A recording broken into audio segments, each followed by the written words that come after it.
Hi! Welcome to Richard Gabili YouTube channel, and for today's tutorial, I will be teaching you on how to turn on and off preferred crossfade transitions in motion on iPhone X. But first, kindly subscribe to this channel and don't forget to hit the subscribe button and the bell to notify you for the new updates. And let's start!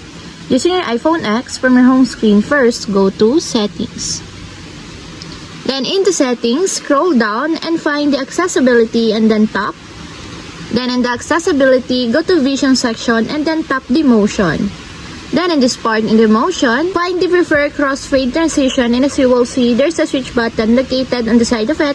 Then all you have to do is just tap it to enable until it becomes green. When the Preferred Crossfade Transitions is enabled, it reduces the motion for user interface controls that slide and when appearing and disappearing. And if you want to disable or turn off, just tap again the switch button, just like this. And that's what we have successfully turned on and off preferred crossfade transitions in motion on iPhone X. If you have a question, kindly comment down below and don't forget to hit the subscribe button and the bell to notify you for the new updates. And thank you for watching!